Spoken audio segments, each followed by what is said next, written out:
خدا بھی انہیں بھول گیا ہے،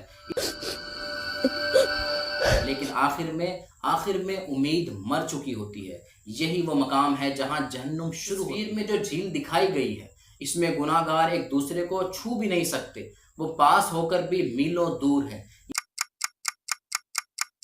ہمیں بچپن ہی سے ڈرایا گیا ہے کہ جہنم میں آگ ہوگی، کھولتا ہوا پانی ہوگا جو ہمارے جسم کو پگھلا دے گا۔ لیکن ذرا سوچئے، اگر یہ سب کچھ صرف ایک پردہ ہو، اصل عذاب اس سے کئی زیادہ خاموش اور ہولناک ہو۔ دوستو، جسمانی درد کی ایک حد ہوتی ہے۔ ایک وقت آتا ہے جب انسان کا وجود بے حس ہو جاتا ہے۔ تکلیف کی بھی ایک انتہا ہوتی ہے، لیکن روح کا کرب وہ بے انتہا ہے کہ آج ہم اس جہنم کی بات کریں گے جو آگ سے نہیں، خاموشی سے بنی ہے، جہاں تکلیف یہ نہیں کہ آپ جل رہے ہیں، بلکہ تکلیف یہ ہے کہ آپ موجود ہیں اور آپ کی موجودگی کا کسی کو احساس تک نہیں ہے۔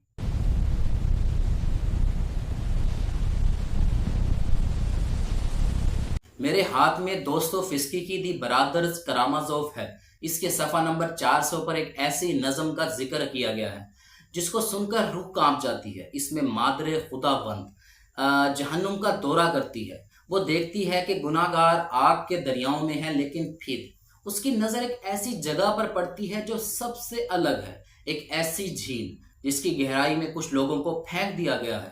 وہاں ان کے لیے جو الفاظ استعمال کیے گئے ہیں وہ دہلا دینے والے ہیں۔ انہیں خدا خود بھول گیا ہے، خدا بھی انہیں بھول گیا ہے۔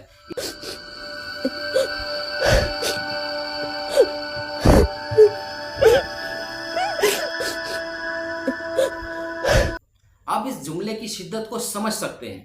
اس خدا کی صفت الرحیم ہے، جو کہتا ہے میں شہرک سے بھی زیادہ قریب ہوں، جو کہتا ہے میں گناہ گاروں کی توبہ کا انتظار کرتا ہوں۔ وہ خدا بھی ان سے نظر پھیر چکا ہے۔ یہ جہنم کی آخری حد ہے۔ یہاں آگ کا ذکر نہیں ہے، یہاں یادداشت سے مٹ جانے کا عذاب ہے۔ جب کائنات کا مرکز آپ کو بھول جائے تو آپ کی حیثیت ایک مٹی کے ذرے سے بھی کم ہو جاتی ہے۔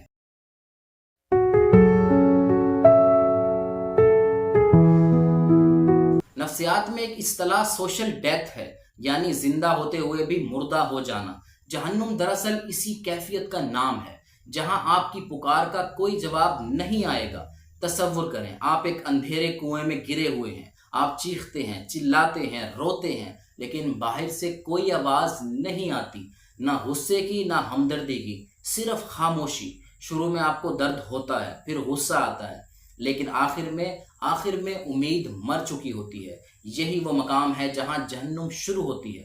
جب انسان یہ مان لیتا ہے کہ اب کچھ نہیں بدلے گا، وقت رک جاتا ہے، گھڑی کی سوئیاں چلنا بند کر دیتی ہیں۔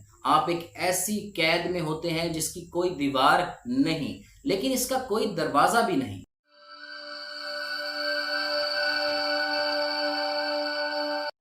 لوگ کہتے ہیں مایوسی گناہ ہے، میں کہتا ہوں مایوسی ایک جہنم ہے جس میں انسان بن مانگے گر جاتا ہے۔ اس کتاب میں لکھا ہے کہ ان گناہ گاروں کو سال میں صرف چند دن، گڈ فرائیڈے سے تھرسڈے تک رعایت ملتی ہے۔ وہ چند دن ان کے لیے عذاب کو کم نہیں کرتے بلکہ بڑھا دیتے ہیں۔ کیونکہ وہ چند دن انہیں یاد دلاتے ہیں کہ امید کیا ہوتی ہے۔ پھر جب وہ دوبارہ اس اندھیری جھیل میں گرتے ہیں تو اندھیرا پہلے سے زیادہ کالا لگتا ہے۔ یہ ایک خوبصورت مگر ہولناک تضاد ہے، روشنی کی ایک کرن کا دکھانا اور پھر اسے بجھا دینا۔ یہی وہ طریقہ ہے جس سے روح کو تڑپایا جاتا ہے۔ جہنم کوئی جغرافیائی جگہ نہیں ہے، یہ وہ لمحہ ہے جب آپ کا ماضی آپ کا پیچھا چھوڑ دے۔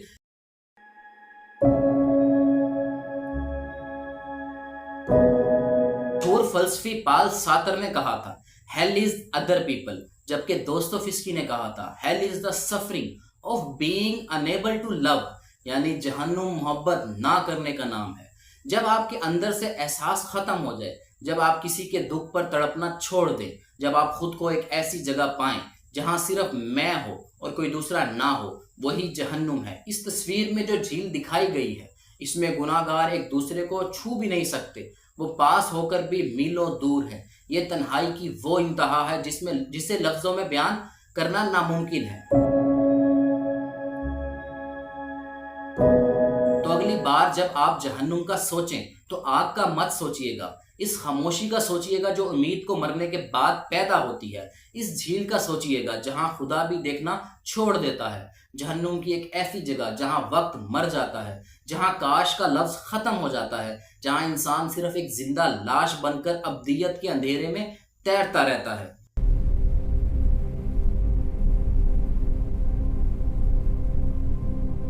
جہنم آگ نہیں ہے، جہنم امید کا آخری سانس ہے۔ جنہیں چیمبروں میں رکھا گیا اور جنہیں اتنا کھانا بھی نہیں دیا جاتا تھا کہ وہ اپنی کیلوریز پوری کر سکیں، اور وہ جب بچ کر باہر نکلے تو انہوں نے کہا کہ ہم زندہ ہیں مگر ہماری روحیں مر گئی ہیں۔ اور دوستو، جنگوں نے ہمیں اور بھی بہت کچھ دیا، جیسے ورلڈ وار 2 نے ہمیں جوزف مینگلے دیا۔ یہ جرمن ڈاکٹر ہے جو 16 مارچ 1911 میں پیدا ہوا۔ اس نے میڈیکل کی ڈگری حاصل کی اور اسپیشلائزیشن کی جینیٹکس اور اینتھروپولوجی میں اس نے اسپیشلائزیشن کی۔ اور دوستو، اس کو ان کیمپوں پر لگایا گیا جہاں یہودی اور دوسرے لوگوں کو لایا جاتا اور ان سے زبردستی کام کروایا جاتا تھا۔ جب ٹرینیں بھر بھر کے آ رہی تھی، جب ٹرینیں آتی تو یہ شخص اشارہ کر کے بتاتا کہ یہ شخص کام کر سکتا ہے، یہ نہیں کر سکتا۔ اس کے اشاروں کی وجہ سے جس کی طرف یہ اشارہ کرتا کہ یہ کام نہیں کر سکتا، اسے اسی ٹائم مار دیا جاتا۔ بے شمار لوگ صرف اس کے اشارے کی وجہ سے مارے گئے۔ اور یہ تجربات کرتا تھا جڑواں بچوں پر، حاملہ خواتین پر، معذور بچوں پر۔ یہ ان پر اپنے تجربات کیا کرتا تھا۔ اور اس کا طریقہ کار کیا تھا؟ یہ بے ہوش کیے بغیر سرجری کرتا، آنکھوں کے رنگ بدلنے کی کوشش کرتا، اعضاء کی چیر پھاڑ کرتا، یعنی جو ہمارے آرگنز ہیں ان سے چھیڑ چھاڑ کرتا، اور زہریلے انجیکشن لگاتا تھا۔ دوستو، جب جنگ ختم ہو گئی تو یہ مینگلے وہاں سے بھاگا۔ پہلے یہ ارجنٹینا بھاگا اور پھر وہاں سے برازیل بھاگ گیا، اور اس نے کبھی بھی عالمی عدالتوں کا سامنا نہیں کیا۔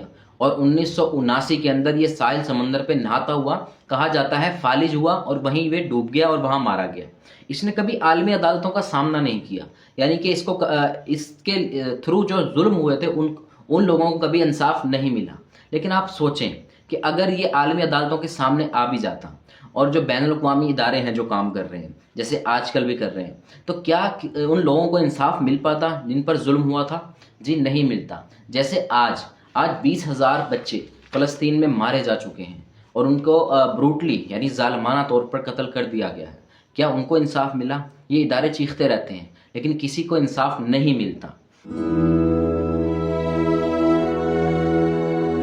اور کسی نے کیا ہی اچھی بات لکھی ہے کہ جنگ ختم ہو جائے گی، لیڈر گرما گرمی سے ملیں گے، اور رہ جائے گی وہ بوڑھی ماں جو اپنے جوان بیٹے کی منتظر ہے، اور وہ بیٹی جو اپنے بہادر باپ کی منتظر ہے۔ میں نہیں جانتا کہ وطن کس نے بیچا، میں نہیں جانتا کہ وطن کس نے بیچا، لیکن میں نے دیکھا کہ قیمت کس نے ادا کی۔ دوستو، آخر میں آپ کو یہی کہوں گا کہ خود سے بھی سوال کریں اور سوال اٹھائیں اور پوچھیں، دوسروں سے بھی پوچھیں، کیا کوئی نظریہ اتنا معتبر ہو سکتا ہے کہ اس کے لیے معصوم لوگوں کی جانیں لی جائیں؟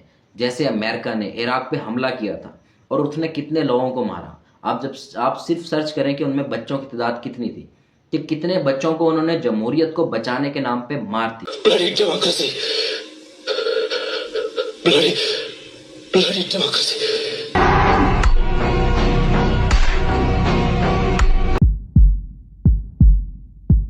کیا تم جانتے ہو وہ بچہ جو جل گیا، اسے آگ سے محبت تھی۔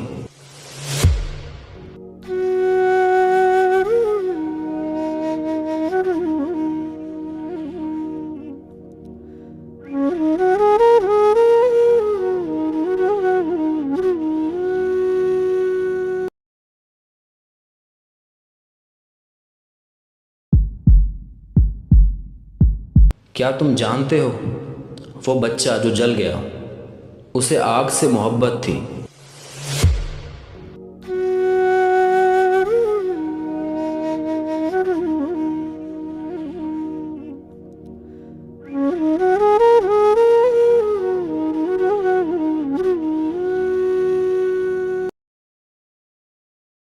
السلام علیکم دوستو، آپ میری اس ویڈیو کو سیو کر لیں، کیونکہ یہ ویڈیو آپ کو 3 مہینے بعد، 6 مہینے بعد یا سال بعد کچھ یاد دلوائے گی۔ وہ کیا چیز ہوگی جو آپ کو یاد دلوائے گی؟